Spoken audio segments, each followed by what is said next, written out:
Hello friends, welcome to my channel. तो ये हमारा रियल नंबर जो चैप्टर है उसका सेकेंड पार्ट है, that is revisiting irrational numbers. उससे पहले जब हमने फर्स्ट जो वीडियो में हमने क्या देखा था, हमने एचसीएफ एलसीएम किया था और हमने एक थ्योरम भी देखा था, एचसीएफ एलसीएम किया था और relation between HCF and LCM किया था, जो हमारा फर्स्ट पार्ट ऑफ वीडियो था। अगर आपने नहीं देखा है तो आप मेरे चैनल में जाकर देख सकते हो।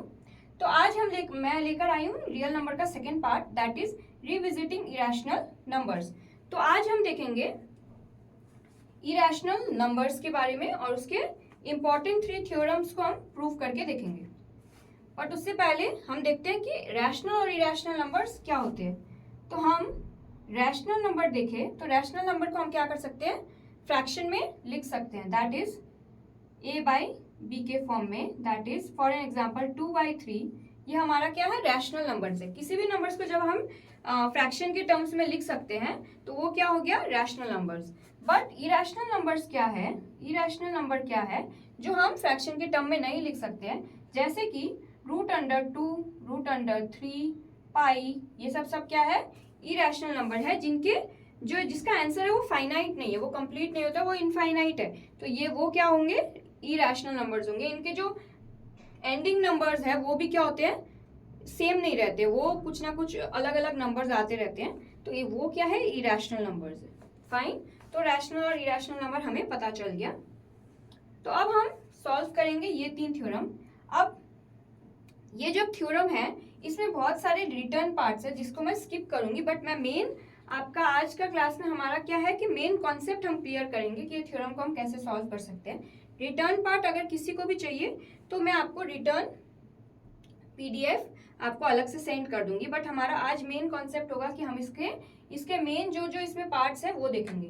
तो चलिए बिना देरी किए स्टार्ट करते हैं। हम फर्स्ट में प्रूव करते हैं, हमें प्रूव करना है √3 इज अ इरेशनल नंबर्स। हमें प्रूव करना, हमें पता है कि √3 एक इरेशनल नंबर है, सो हमें वही प्रूव करके दिखाना है।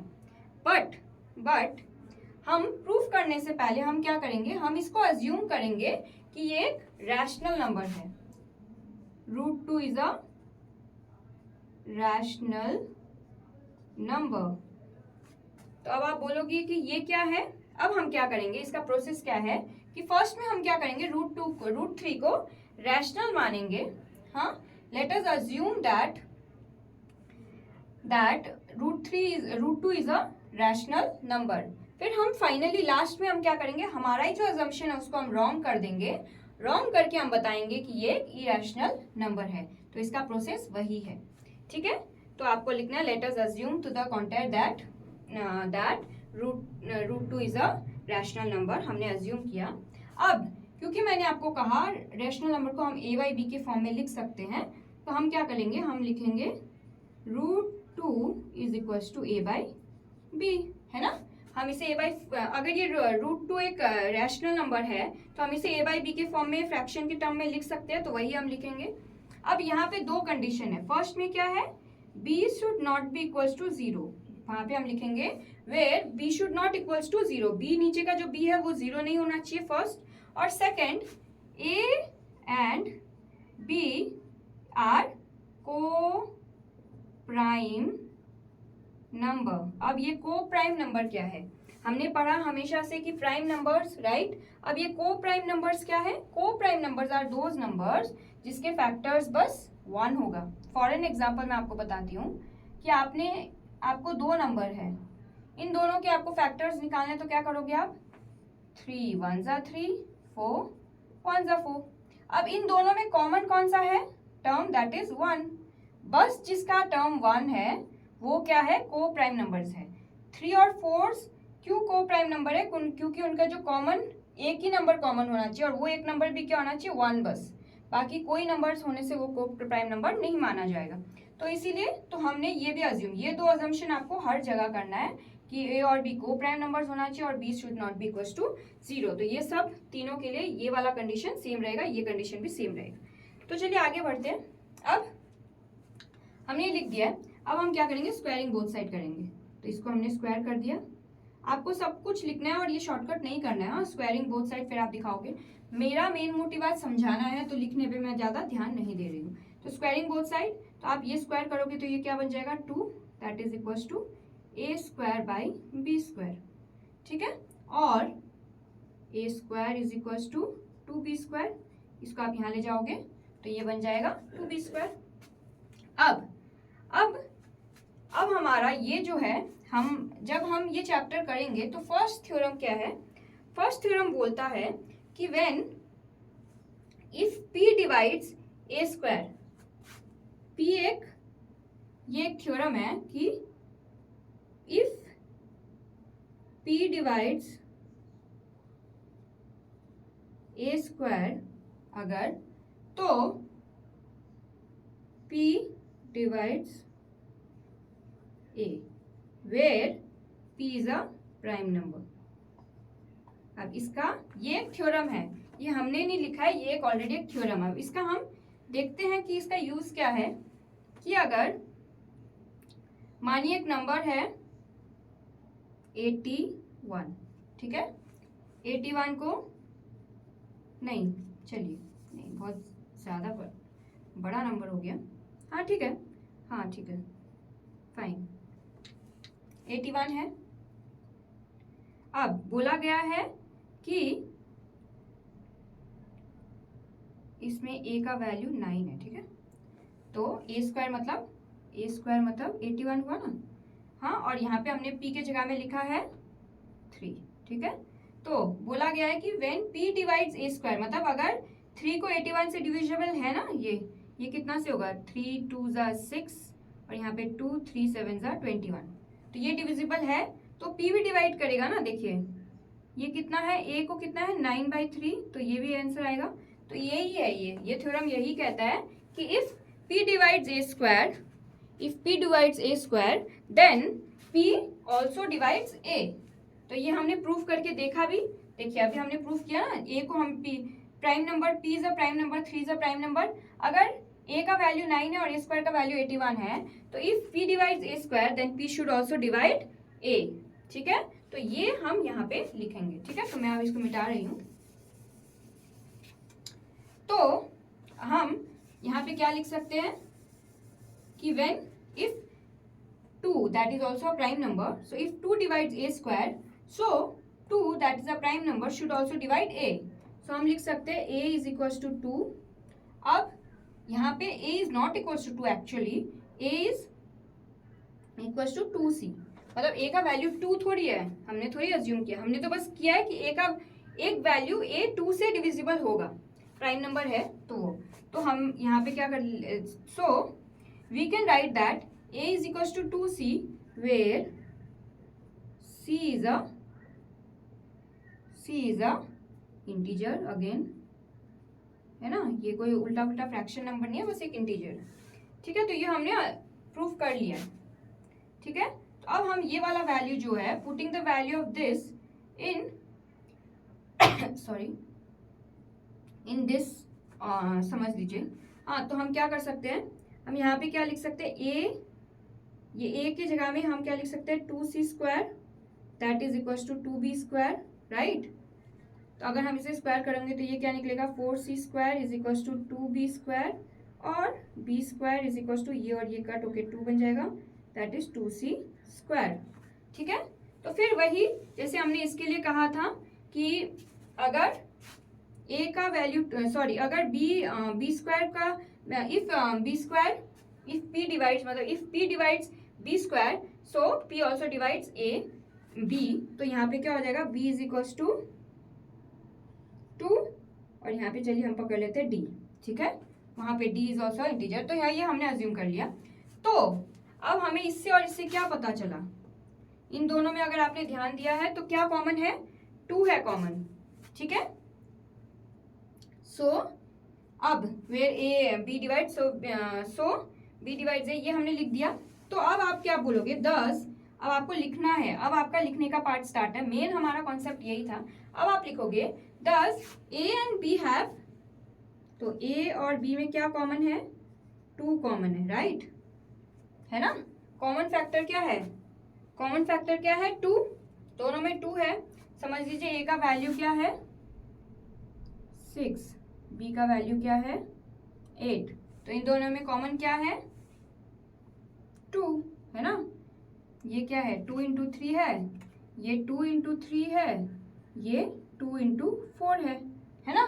जैसे हमने यहाँ 3 and 4 लिया था, 3 and 4 is a coprime number but 6 and 8 are not a coprime number. क्यों? क्योंकि इसमें ऑलरेडी अगर आप देखोगे तो 2 एक कॉमन फैक्टर है and 1 is a common factor. So हम वही लिखेंगे, वही हम समझाएंगे that thus A and B have at least 2 as common factor, but it contradicts that A and B has no common factor except 1। But हमने तो यहाँ बोल दिया ना कि A और B एक को प्राइम नंबर है और इसका बस 1 ही एक फैक्टर है, बट यहाँ पे क्या हुआ, यहाँ पे तो 2 भी निकल गया। तो हमारा जो assumption है, so our assumption is wrong, incorrect। तो आपको लिखना है thus this contradiction has arisen due to incorrect assumption। हमने incorrect assumption लिख दिया है, तो इसीलिए हम बोलेंगे कि हमारा assumption wrong हुआ है। जो हमने assume किया था √2 is a rational number, वो wrong है। तो अब हमने बोल दिया है कि √2 is a irrational number, therefore हम बोलेंगे √2 is irrational number। तो यही हमारा फर्स्ट थ्योरम है। देखिए ओवरव्यू है, इजी है, बट आपको बस समझना है। लिखने का पार्ट वो आप कैसे भी, अगर आपको समझ में आ गया तो आप इजीली अपने वर्ड्स में भी लिख सकते हो, बट मेन कॉन्सेप्ट यही है।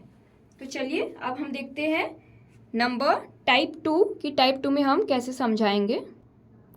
तो देखिए टाइप 2 जिसमें हम क्या बोल रहे हैं कि फिर से हम देखिए जो भी आपका ये क्वेश्चंस रहेगा इसमें आपका 2-3 चीज कॉमन रहेगा, एक ये कॉमन रहेगा, एक ये कॉमन रहेगा। कि फर्स्ट में आप क्या करोगे, सेम वही, let us assume to the contrary that 5 minus √3 is a rational number.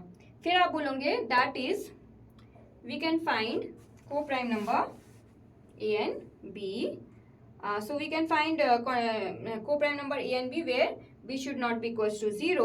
so अब हम क्या लिख सकते हैं फिर से 5 minus √3 should be equals to A by B, है ना। A by B हम लिख सकते हैं। अब हमें ये सबसे इजीएस्ट फॉर्म है, यहाँ पे आपको बहुत कुछ नहीं करना है। आप क्या करोगे, आप ये जो √3 इसको अलग करोगे, इसको अलग करने के लिए आप क्या करोगे, ये 5 है, ये भी है, इसको यहाँ ले आओगे तो 5 minus A by B, ये यहाँ पे पॉजिटिव था, ये माइनस नेगेटिव हो गया, ये यहाँ पे ऑलरेडी नेगेटिव था, ये साइड आने के बाद पॉजिटिव हो गया। अब आप क्या करोगे, इसका एलसीएम लोगे तो ये बन जाएगा 5b minus a that is equals to √3, है ना। तो अब आप देख सकते हो कि ये क्या है, एक फ्रैक्शन के टर्म में है, ठीक है, फ्रैक्शन के टर्म में है। जो हम बोले थे, हमने बोला था, देखा था कि रैशनल एक फ्रैक्शन के टर्म में है। देखिए तो ये क्या हो गया, एक रैशनल नंबर हो गया। अब मैं आपको समझाती हूँ कैसे रैशनल हुआ। अगर ए का वैल्यू यहाँ पे आपको लिखना है कि a is a integer, b is also integer, तो ये सब आपको लिखना है। भाई मैंने आपको स्टार्टिंग में बोला कि मैं लिखने पे ज्यादा ध्यान नहीं दे रही हूँ, बस आपको ओवरव्यू दे रही हूँ। मेन कॉन्सेप्ट हमारा है, मेन पर्पस है कि मैं आपको पूरा इसका डिटेलिंग समझाऊं। तो देखिए अब ये कैसे रैशनल नंबर हुआ, समझ लीजिए ए का वैल्यू है 2, बी का वैल्यू है 3 समथिंग 3, तो ये क्या बन जाएगा 5 इंटू 3 माइनस 2 बाई 3, तो ये क्या बन जाएगा 15 minus 2 by 3 that is 13 by 3। तो मतलब क्या हुआ, ये फ्रैक्शन के टर्म में है ना, तो फ्रैक्शन के टर्म में है, मतलब ये क्या है, रैशनल नंबर है। तो हम क्या लिखेंगे कि ये वाला जो है ये रैशनल है ना। ये तो हमने देख लिया कि ये वाला टर्म रैशनल है, ठीक है। तो ये वाला टर्म अगर रैशनल है, हाँ, since a and b are integers, and we got 5 minus ab as rational, so पहले हमें लिखना है क्योंकि ये रैशनल है, सो √3 इज ऑल्सो रैशनल नंबर। तो हमने प्रूव कर दिया कि √3 रैशनल नंबर है, but this contradicts the fact that √3 is irrational number. अब आपको क्या करना है, हमने ऑलरेडी यहाँ प्रूव किया है कि √2, √3 या फिर कोई भी रूट अंडर के अंदर जो है वैसे प्राइम नंबर्स, वो क्या है, इरेशनल नंबर्स है। तो देयरफॉर फिर आपको लिख देना है कि therefore this contradiction has arisen because of incorrect assumption. हमने इनकरेक्ट अजम्पशन कर लिया था कि ये एक रैशनल नंबर है, that's why this is not a rational number, this is irrational number. बस यही है, आपको राइट रिटर्न में ये सब कुछ को लिख देना है। अब यहाँ पे मैटर ये आता है कि जब आपका क्वेश्चन आएगा ये वाला, तो मोस्ट प्रोबेबली चांसेस ये है कि यहाँ पे आने के बाद जब आप वो कॉन्ट्राडिक्शन करोगे कि बट सो √3 और √2 इज अ इरेशनल नंबर, आप रैशनल नंबर बोलोगे, उसके बाद जब आप कॉन्ट्राडिक्ट करोगे the fact that √3 is a irrational number, तब आपको यहाँ पे जो मैंने आपको फर्स्ट टाइप में इसमें बताया था वो आपको यहाँ पे फिर से एक्सप्लेन करना पड़ सकता है। तो वो आप अपने ट्यूटर से हो, वहाँ पे आप एक बार पूछ सकते हो, या फिर आप मार्क्स देख के भी कर सकते हो। अगर 2 मार्क्स का आंसर हो क्वेश्चन हो तो शायद ये वाले टर्म्स में आप नहीं भी कर सकते हो, बट अगर 3 या 5 मार्क्स के हो तो इट वुड बी बेटर कि आप ये वाले जो यहाँ पे जो हमने बहुत बड़ा सारा जो प्रूविंग किया था वो आपको यहाँ से स्टार्ट करना पड़ सके, ताकि आप बताओ पहले कि √2 और √3 इज अ इरेशनल नंबर। तो वहाँ पे आप करके फिर आप फाइनल कंक्लूजन में आओगे कि क्यों हमारा एजम्पशन रॉन्ग हो गया, so this is a irrational number. तो होप आपको ये टाइप 2 भी समझ में आया हो। अब हम देखेंगे कि type 3 that is √2 is irrational number. हम तो अब वही, अब फिर से हमने क्या किया, एज्यूम किया कि √2 इज अ रैशनल नंबर। फिर हम लिखेंगे कि that is a let us assume to the contrary that √3 is rational number। फिर हम लिखेंगे कि that is we can find co-prime numbers है a और b, और b should not be equals to 0, so 3√2 is equals to a by b। ठीक है, तो ये हमने लिख दिया। अब हम यहाँ पे क्या करेंगे, हम जो भी हमारा इरेशनल टर्म्स है उसे हम हमेशा अलग करेंगे। तो हम क्या करेंगे, √2 दैट इज इक्वल टू, ये क्या है, मल्टीप्लिकेशन के फॉर्म में है, तो ये चला जाएगा डिवीजन के टर्म में। ठीक है, तो √2 is equal to a by 3b। तो यहाँ हम क्या लिखेंगे, since a b and 3 are integers, है ना, ये तो इंटीजर्स है, हाँ तो इंटीजर्स है, सो ये वाला टर्म जो है ये क्या हुआ, रैशनल हुआ, क्योंकि हम इसे फ्रैक्शन के टर्म्स में लिख सकते हैं। बट क्योंकि ये रैशनल नंबर है तो इसके इक्वल्स टू वाला √2 भी क्या होना चाहिए, rational number. So √2 is also rational number. But फिर से आपको वही करना है कि but this contradict with the fact that 2 is a irrational number, so our assumption that 3√3 is a rational number is incorrect, so 3√3 is a irrational number। ठीक है, तो यही है आपका नंबर 3। तो बात वही है कि जब आपका 2 और 3 आए, जनरली आपका 2 और 3 ही आता है जहां पे आपको ये वाले प्रूविंग भी करने पड़ते हैं। तो आपको ध्यान से देखना है, बस 5 नंबर्स में बस आपको ये वाले प्रूविंग्स में इतने से बस लिख के नहीं आ जाना, आपको कोई भी मार्क्स नहीं मिलेगा। आपको बहुत लंबा जो हमने ये वाले में किया था वो आपको इसमें और इसमें 99% करना पड़ सकता है, और अगर अच्छा होगा, अगर आप 3 मार्क्स में करके आए तो आपको फुल मार्क्स मिलेगा। तो होप आपको ये वीडियो पसंद आया हो, आपको सब कुछ इसके जो कॉन्सेप्ट है वो समझ में आया हो। कोई भी अगर प्रॉब्लम हो, कोई भी आपको रिटर्न नोट्स इसमें चाहिए जहाँ पे आपको डिटेल इसका रिटर्न पार्ट भी चाहिए, तो आप मेरे को कमेंट बॉक्स में बताइएगा, मैं आपको रिटर्न पार्ट लिख कर सेंड करूँगी। तो और अगर आपको इसका फर्स्ट पार्ट चाहिए तो प्लीज़ फर्स्ट पार्ट जाके एक बार विजिट करके देखिएगा, वहाँ पे मैंने पूरा डिटेल वीडियो बनाया है, HCF LCM रिलेशनशिप क्वेश्चंस को सॉल्व करके बहुत इजीली सॉल्व किया है, तो आपको वो बहुत ज़्यादा इंपॉर्टेंट होगा आपके अपकमिंग एग्जाम्स के लिए। तो चलिए आज के लिए इतना ही, मैं आपके लिए नेक्स्ट वीडियो में लेकर आऊँगी चैप्टर नंबर 2 क्लास 10 का। बट उससे पहले अगर आपने मेरे चैनल को सब्सक्राइब नहीं किया तो चैनल को सब्सक्राइब कीजिएगा, वहाँ पे आपको बहुत सारे वैदिक ट्रिक्स, क्लास 10 के क्लासेस, ओलंपियाड्स क्वेश्चंस, बहुत सारे शॉर्ट ट्रिक्स, बहुत सारे वीडियोस है मेरे चैनल में, तो आपको बहुत सारा मज़ा आएगा ये चैनल में स्टे ट्यून करके। बाय बाय, टेक केयर, से स्टे ट्यून, स्टे मोटिवेटेड।